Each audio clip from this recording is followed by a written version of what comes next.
Hey, I'm Andrew. I'm one of two Andrews working on a crafting RPG called Elixir Emporium. In our game, you play as a traveling alchemist with the ability to manipulate the items you collect and create brand new items, oftentimes items that aren't even in the game yet. We're building a lot of really cool item manipulation systems, crafting systems, skilling systems, and lots more. We've put a lot of love into it. We've been working pretty darn hard. I'd love to show you what we have so far. Welcome to devlog 1 of Elixir Emporium. Bam! Welcome to Elixir Emporium. We have a big ol' world for you to explore. We got a lot of stuff to find, a lot of objects to interact with, a lot of biomes to explore, a lot of stuff to do. However, let me start with just the very, very core basic system that we built, the Alchemy system. The system that lets you combine any two items in the game, create something new. Fun fact, we actually started this game as a 2D game based entirely on just this system. We had a playtest weekend, people loved it, but people just wanted to go out and forage for more items. I wanted to go out and forage for more items. You can only get so far in a system like this when you can't go just collect a bunch more items. So we built an entire huge 3D world for everyone to explore, lots of stuff to collect. But let me show off this alchemy system. So as you collect all these items, obviously you're going to collect a bunch of stuff. We got a bunch of different item types. We got materials, we got tools, equipment, consumables, other stuff that you'll find. And any two items in the game, you as an alchemist, you can combine. So it doesn't matter if there's a recipe or not. Do you think there's a crafting recipe for what happens when you combine an amber with a bee? You know, it might make sense to have like a bee encased in amber or something, but no, there's not a crafting recipe in the game yet for that. However, you click a little button, and what's happening behind the scenes here, while we do an animation that will make a lot prettier, is we're generating that new item on the fly. We're generating new game data, we're generating a new crafting recipe, we're generating this new amber bee charm, an ancient preserved bee in amber, emanating a gentle hum, symbolizing timeless industry and sweetness. So every time you craft something, you are creating new game data effectively. So now that is in the game, you can check all your recipes that you've discovered in your notebook. If you were to combine those items again, you'd get the exact same item. So there's a lot of randomness right at the start when you're combining items for the first time, but as you explore more of this world, discover more of the recipes, you're going to find that everything is a lot more deterministic. You know exactly how to find the items that you need to get. That's very relevant for the quest systems I'll talk about later.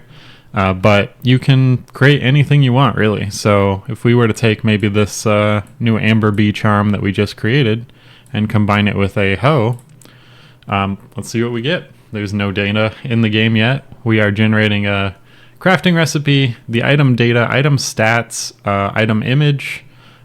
We have a honeyed hoe, a tool, and just drag that on our toolbar, and it doesn't really look like a tool. We're still working on the image generation of tools, which are a little bit harder to do than other things for some reason.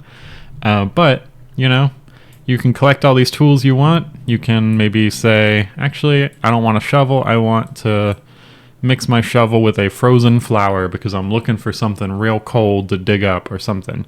So you combine those, you create this new item on the fly. You now have a frost spade, and that's all in your notebook. It's good to go. And another cool thing about this system of being able to create any item you want is you can actually use any item you want on any object. So obviously you start out with some tools like axes and pickaxes and fishing rods and nets and shears and blah blah blah. You can craft whatever tools you want. We'll go ahead and craft an axe and ash, so probably like an ashen axe or something. Hopefully we're doing it live, so every time you play you get a different item. Alright, we got an ashen axe, and what you can do is use that tool on any object in the game. So we've got a tree here, for example. We don't have a tool selected here, so we're going to use our bare hands on it. And the first time that you use a tool on an object, and there's no recipe in the game data for what you get, you're going to research that. So what happens is, again, we're going to be generating new game data under the hood. We're basically saying, what do you get when you punch a tree here? And the answer is birch bark. And so now, for the rest of the game, every time you punch a tree, you're going to get more and more birch bark. If you ever need birch bark, just go punch a tree. However, you can also use any of these tools. So we've got an ashen axe here. What happens if we use an ashen axe on a birch tree? Well, we're going to research and find out.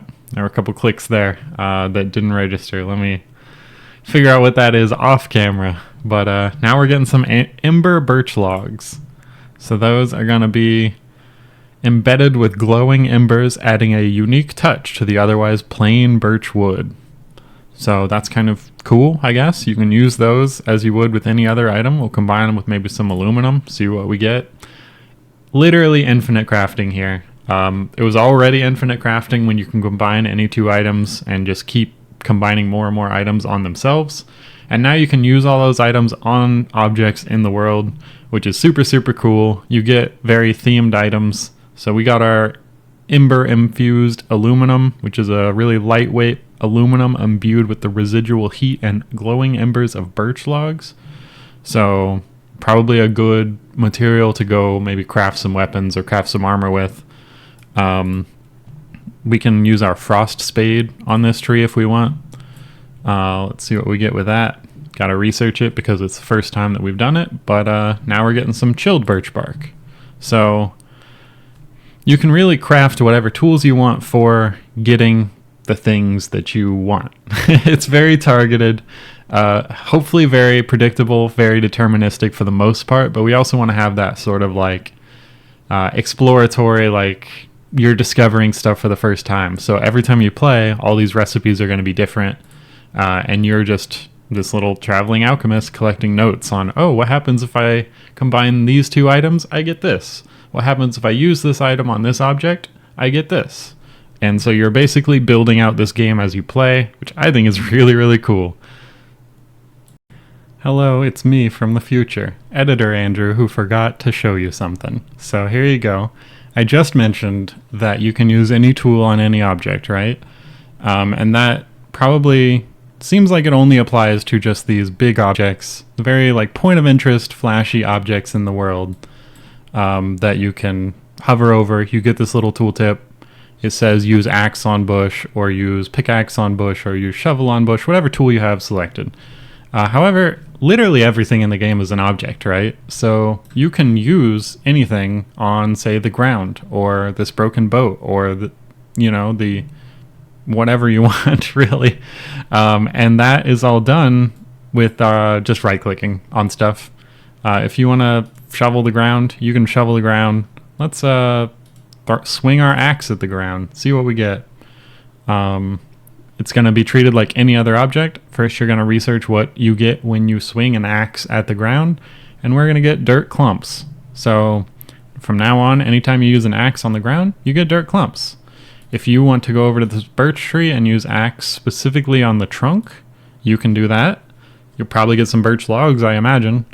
But you could also use like a fishing rod specifically on the leaves. Yep, we got birch logs. Cool.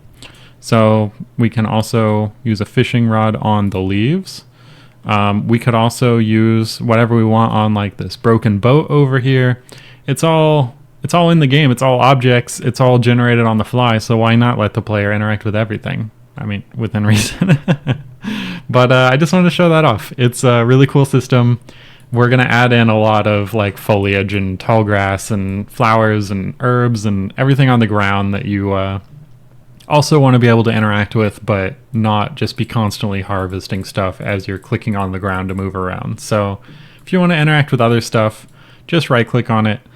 You'll get a nice little menu of everything that you can interact with. And, that's using any tool on any object. It's really cool. All right. We are here in town. I've teleported us around because I don't want to waste your time running around this big world. But you've seen that you can craft literally infinite items. You can just craft all day. But the question is, what do you do with all those items? How does that game loop close what do you do with all this stuff that you're collecting, all this stuff that you're making? We have a couple answers for that. One of them, very obvious, is some combat. I'll say right up front, we don't have any combat in the game right now. We want to think through like how we want to make it interesting and different from other games, rather than just like clicking on enemies and fighting them. But you can already see how there might be some really cool stuff that you can do when you can craft equipment that does anything you want. You could make your own playstyles, or as you craft better and better equipment, you fight stronger and stronger enemies that give you new items, more stuff to craft with. There's a lot to be done there. We don't have anything to say about combat in this devlog, but maybe a future devlog. Lots of stuff to be done. But one thing that you can do, and is really, really cool, is the quest system. And so that works by talking to NPCs in town. As you run around, we're still building the town out. It's pretty bare bones, but you'll find about a dozen NPCs right now. Each one has a name, a profession, a personality, an inventory of their own items, a brain under the hood so they can converse with you. And that brain is also going to generate quests for them. So what happens is each NPC checks to see if they have a current quest, and if they don't, they automatically create a new quest for themselves. They ask themselves, hey, this is who I am, this is my profession, this is my place in the world, what problem am I having right now? And they're going to talk to you, just regular conversation, they're going to tell you about problems that they're having. And it's up to you as the player to craft items that you think might help them, give them those items. And we do a lot of really cool stuff under the hood to make these quests open-ended and solvable in a lot of different ways. Specifically, we're shooting for problems, not puzzles. So they're not going to create a quest that requires you to give them a specific item like fire resistance potion. Maybe instead this guy's like, hey, I can't really handle the heat of my forge. It just keeps burning too hot. Like, what can I do? You could give him a fire resistance potion. You could give him something to like cool down the heat of his forge. You could give him some enchanted leather gloves. You can give him better tools, blah, blah, blah, blah, blah. All these would solve the quest, and in turn, like, give him a better friendship score, give you rewards for solving the quest, all this stuff. But the cool thing is that quest is generated on the fly, and you can solve it in many, many different ways, however you want to solve it, really. And then he's going to go ahead and say, like, all right, my quest is done. I'm going to generate a new quest. And oftentimes it's going to be related to how you solved his previous quest. So if you gave him, say, some enchanted gloves that you found that give him heat resistance, maybe a week from now he's going to be like, hey, I've been noticing some weird stuff every time I wear these gloves. I think they might be cursed. Can you maybe, like, figure out why they're turning my hands green or something like related to how you solved the previous quest, and they just kind of keep building on each other. That is how it all works right now. We've got a lot of really cool stuff in the works. The other Andrew is doing some really, really cool brain stuff. He's an AI whiz. I'll talk about that in the next devlog, hopefully, but it includes some cool stuff like being able to convince NPCs to go do stuff and giving NPCs the ability to make their own decisions about what they want to do throughout the day. So lots of cool stuff to be done there. But let's talk to one of these NPCs. We got Farron Forgehand the blacksmith. Here's a good example of, you open up the NPC dialogue, you get a little description about this NPC. In future conversations that we have with them, you'll actually see just a summary of your previous conversation, so you can kind of pick up where you left off. But really, he's just going to jump into his quest right now. He's going to say, like, hey, here's the problem I'm having. Every sword he crafts lately emits a deafening screech whenever it's drawn. It's become quite the trouble, scaring away customers and making it impossible for me to present my work. I fear this curse, or whatever it might be, threatens not only my livelihood.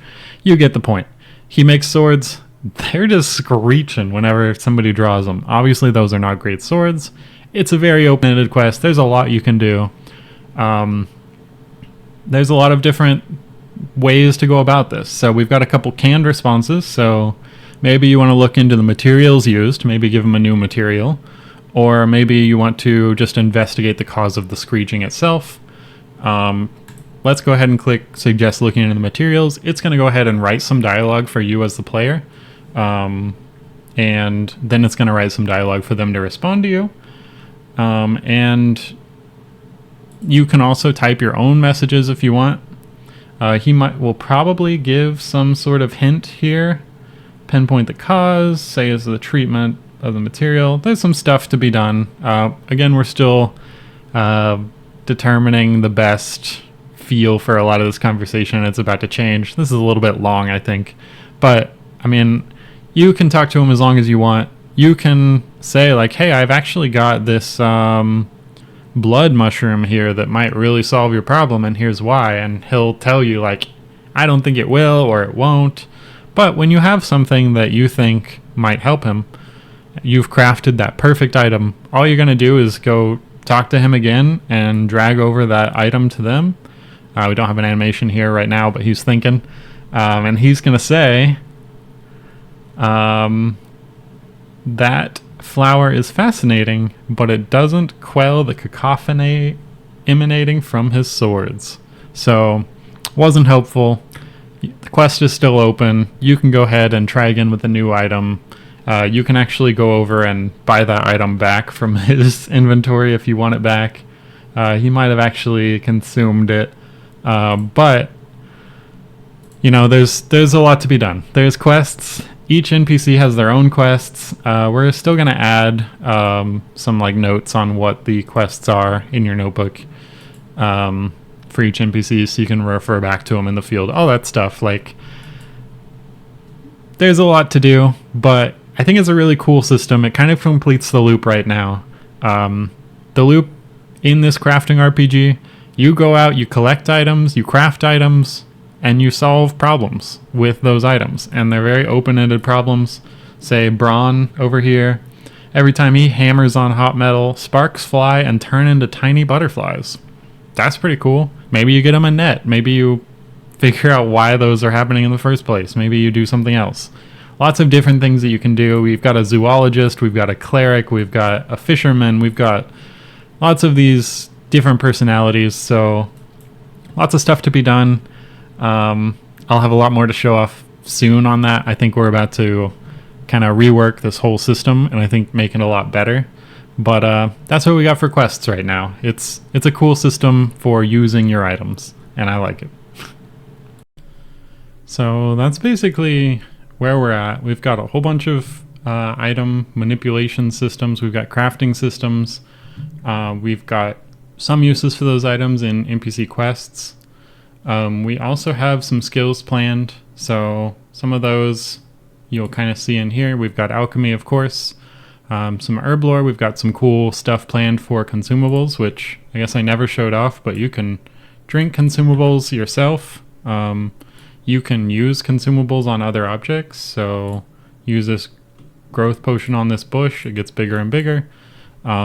Any effect that can apply to you as a player, you can apply to objects in the game.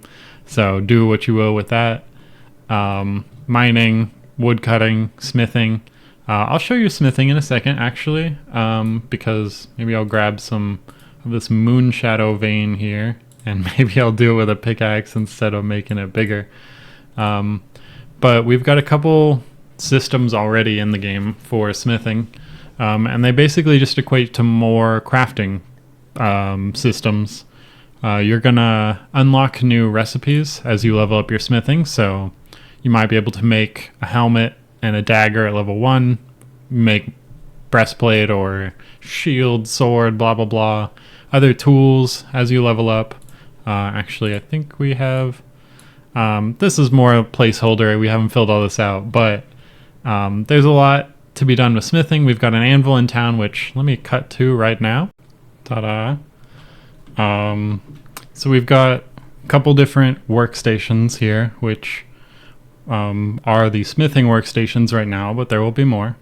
We have the anvil, so you'll see new recipes unlocking here as you level up smithing. It's also a great place for if you were to combine some items that you didn't necessarily like the output of, you can stick that item back here, get back the components. But a great example of smithing is if we drop in some moon shadow gems and create, say, I don't know, maybe a kite shield or some gauntlets. Again, we have no animations here yet, but I promise it's making them behind the scenes. We've got a moonlit kite shield that was just created, so it comes with some cold resistance. And we've got some moon shadow gauntlets, which give you some peripheral vision when you equip it, which we can see. So just a little bit more FOV, but any item can have any stat. But you know, it's a good way to get some materials and make interesting things out of it. And that'll level up your smithing, which gives you more recipes of stuff you can make and some other things to do.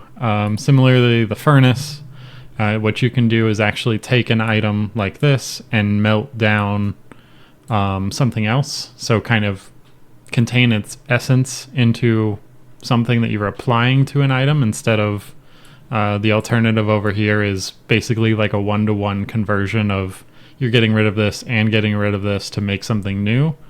Over at the furnace, you're getting rid of this and modifying this. So it's slightly different. Let's see what we get here. Sometimes you get very similar things. Occasionally you get the same thing. But now we've got Moon Shadow Gauntlets of Frost, which have a little bit extra stats, less harvest speed, so I guess that's the downside. But you can go ahead and take that. Maybe we want a Frosty Axe. Maybe we can give that a shot. See what we get. Again, the furnace is part of the smithing skill, so you'll unlock access to it, and then there will be some other ways you can use it. So now we've got a frost axe, so we could go and use that on trees or whatever we want. Might as well do a frost shovel, why not? And see what we get. But, you know, it's a good skill for crafting equipment and tools and weapons, which will become more relevant when we have combat, but for now we don't. So, you know, it's in there for more crafting systems effectively. And I guess I can show off, like, you know, it's good. There's more to it. We'll talk about smithing more in another devlog. There's a lot more I want to do with it. Similarly, like Alchemy, we've got some spells planned for other ways to change items. So right now you can combine 2 items, that's what you start with, but if you want to take maybe this Moon Shadow gem and transmute it into another type of gem or another type of stone, or maybe superheat something, or other stuff, shrink stuff, enlarge stuff, invert stuff, wonder what you get with that, make new stuff. Lots of stuff to be done with this skill. I mean, even with just this singular bush, you have infinite tools to use on it. You're not going to find yourself, like, discovering everything on a single bush. So, adding to the complexity of a whole world of different stuff, I think it's okay to have some really cool things like this Tree of Creation that maybe you need a little higher level of woodcutting in order to access. So there's some rewards there, there's some difficulty curve, there's some complexity curve. There are more skills planned.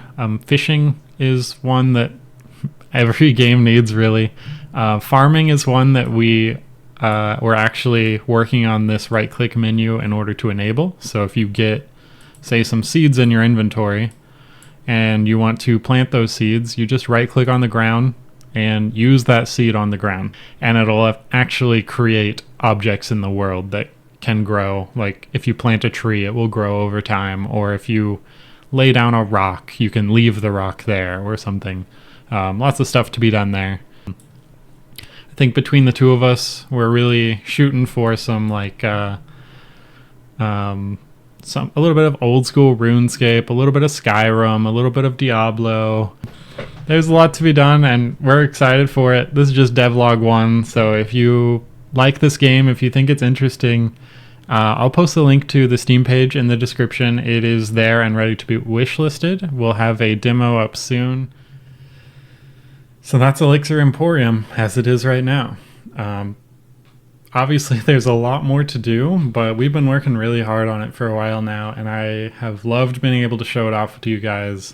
There's some really cool systems in there. I really, really like the Alchemy system. It honestly doesn't translate well in video. Like, the magic that you feel when you take 2 items in the game and you're like, I wonder what these will combine into. I wonder if the game will even let me. And then you combine them and you get something and you're like, oh yeah, that makes sense. Oh yeah, I can see how that'd be useful over here. Like I haven't played a game before where you have this much freedom to create your new items. And in a big itemization system where you're doing a lot of different things with items, I think that just opens up the possibilities for how you want to play so much.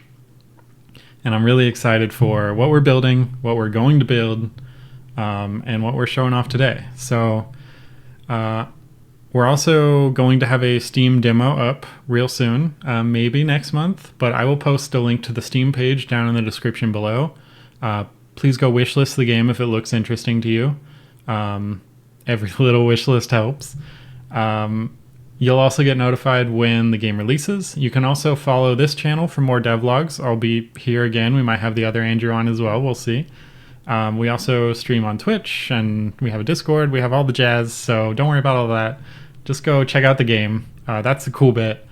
And I really just want to hear what you guys think about it. So if it looks fun, if you think something's missing, if you don't like certain things, if you're worried about certain things, like, please hit me up in the comments. We'll both be reading them. We want to make a really cool game. We're making the game we want to play, but I also want to hear some feedback, and really excited to show it off to you guys real soon. So check out Elixir Emporium on Steam. I will see you guys next time. Thank you.